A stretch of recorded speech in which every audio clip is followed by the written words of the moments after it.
Class 11 semester 1 এ already class শুরু হয়ে গেছে। আজকের তোমাদের টপিক রয়েছে সফটওয়্যার এন্ড ল্যাঙ্গুয়েজ। আজকে যে টপিকটা আলোচনা করব সেটি হচ্ছে সফটওয়্যার এন্ড ল্যাঙ্গুয়েজ। আর এই সফটওয়্যার এন্ড ল্যাঙ্গুয়েজ কিন্তু তোমাদের ইউনিট 1 এর সেকেন্ড টপিক। কম্পিউটারকে যদি আমি ডিভাইড করি, কম্পিউটারকে কিন্তু প্রধানত কতগুলো পাবো? দুটি অংশ পাবো। একটা অংশ হচ্ছে হার্ডওয়্যার আর একটা অংশ কি? আরেকটা অংশ হচ্ছে সফটওয়্যার। তাহলে দেখতে পাচ্ছ হার্ডওয়্যার কোনগুলোকে আমি আইডেন্টিফাই করে দিচ্ছি, এগুলো সব হার্ডওয়্যার। আর এই যে অংশগুলো দেখতে পাচ্ছ এগুলো হচ্ছে সফটওয়্যার। এগুলো সম্পর্কে আমরা পরপর ভাবে আলোচনা করব। প্রথমে আমরা আলোচনা করব হার্ডওয়্যার সম্পর্কে। হার্ডওয়্যার কোনগুলোকে বলা হয় না, হার্ডওয়্যার হচ্ছে একটা যন্ত্র বিশেষ যাকে আমরা স্পর্শ করতে পারি, যেগুলোকে টাচ বা ফিল করতে পারি, সেইগুলোই কিন্তু কম্পিউটারের হার্ডওয়্যার। তুমি কিবোর্ডে হাত দাও, তাহলে কিবোর্ড একটা হার্ডওয়্যার, মাউস একটা হার্ডওয়্যার, মনিটর একটা হার্ডওয়্যার। দেখো একাধিক জিনিস দেখতে পাচ্ছ, এখানে যা কিছু দেখতে পাচ্ছ এখানে সব কিছু কিন্তু হার্ডওয়্যার। তাহলে একটু কনসেপ্ট হলো হার্ডওয়্যার অ্যাকচুয়ালি কোন জিনিসটাকে বলা হয়। এরপরে আমরা যার কনসেপ্ট নেব সেটি হচ্ছে সফটওয়্যার। সফটওয়্যার কোনটাকে বলা হয়? দেখতে পাচ্ছ কম্পিউটারের ভিতরে যা কিছু দেখতে পাই সেগুলো সবই কিন্তু সফটওয়্যার। সফটওয়্যারকে কিন্তু সরাসরি টাচ বা স্পর্শ করা যায় না। এবার তোমাদের প্রশ্ন হতে পারে, স্যার সফটওয়্যার হার্ডওয়্যারকে কন্ট্রোল করে না হার্ডওয়্যার সফটওয়্যারকে কন্ট্রোল করে? তো এখানে সঠিক উত্তর বলে রাখি, হার্ডওয়্যার কোনোদিনই সফটওয়্যারকে কন্ট্রোল করতে পারে না। কন্ট্রোল কে করে? সফটওয়্যার করে।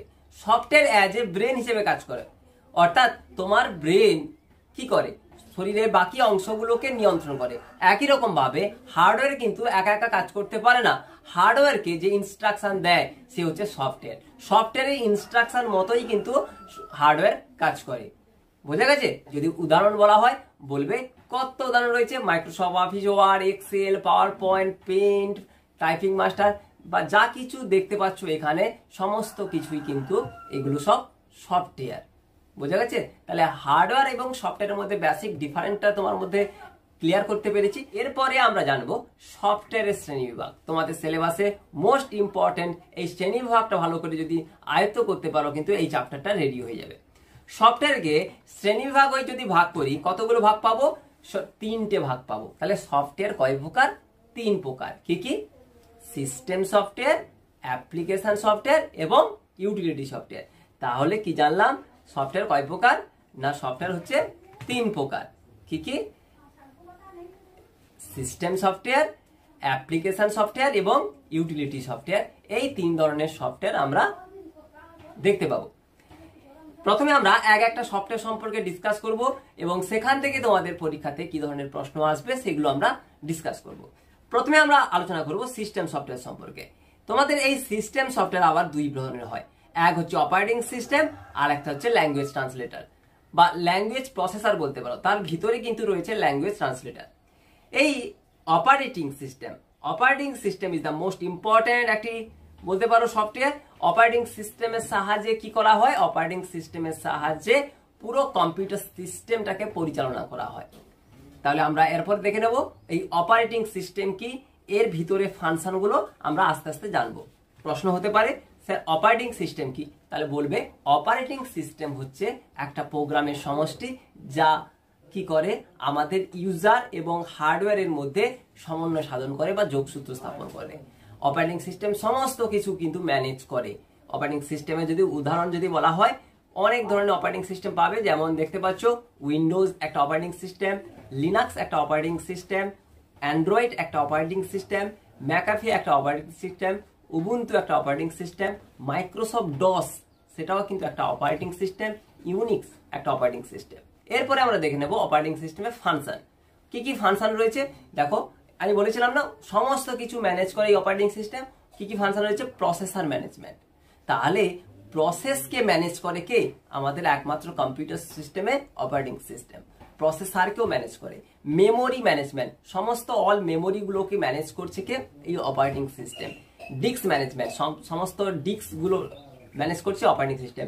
তারপরে রয়েছে ডিভাইস ম্যানেজমেন্ট, সমস্ত পেরিফেরাল ডিভাইস বলতে আইও ডিভাইস, ইনপুট আউটপুট সিস্টেম গুলোকে কন্ট্রোল করছে কে?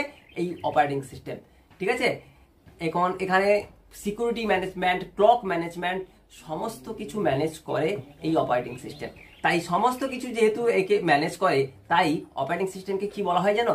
অপারেটিং সিস্টেমকে বলা হয় রিসোর্স ম্যানেজমেন্ট। কি বললাম? Resource management. ক্লিয়ার? চল দেখে নেব পরবর্তী টপিক হচ্ছে অপারেটিং সিস্টেমের টাইপ, মানে কত ধরনের অপারেটিং সিস্টেম আমরা দেখতে পাবো। না, এই অপারেটিং সিস্টেম আমরা অনেক ধরনের দেখতে পাই। তার মধ্যে কি কি রয়েছে? প্রথমে আমরা দেখতে পাচ্ছি কি অপারেটিং সিস্টেম রয়েছে single user operating system. Single user মানে একজন ব্যবহারকারী একটা অপারেটিং সিস্টেম নিয়ে কাজ করবে। এই সিঙ্গেল ইউজার অপারেটিং সিস্টেম আবার দুই ধরনের হয়ে যায়, এখানে লেখা নেই।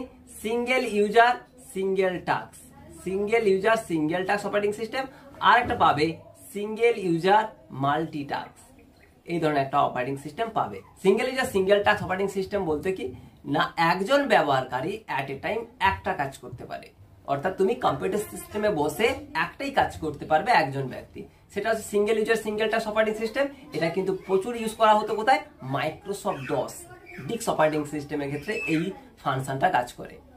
তবে single user multi task operating system কিন্তু বর্তমানে সবাই ইউজ করি, সেটা হচ্ছে উইন্ডোজ। উইন্ডোজে কিন্তু কি সাপোর্ট করে?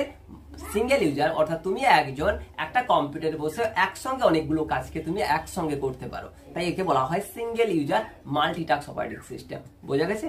এরপর আমরা দেখলাম মাল্টি ইউজার অপারেটিং সিস্টেম। যখন অনেকগুলো কাজকে আমরা অনেকজন মিলে কাজ করব, সেই যে সিস্টেমটাকে বলা হয় মাল্টি ইউজার অপারেটিং সিস্টেম। যদি বলা হয় একটা মাল্টি ইউজার অপারেটিং সিস্টেম উদাহরণ দাও, তাহলে তোমরা বলবে লিনাক্স। লিনাক্স একটা কি multi user operating system. Clear হতে আস্তে আস্তে? নেক্সট হচ্ছে মাল্টি প্রোগ্রামিং অপারেটিং সিস্টেম। যখন একাধিক প্রোগ্রামকে একসঙ্গে প্রসেস বা এক্সিকিউট করতে পারে যে অপারেটিং সিস্টেমগুলো, সেগুলো হচ্ছে মাল্টি প্রোগ্রামিং অপারেটিং সিস্টেম।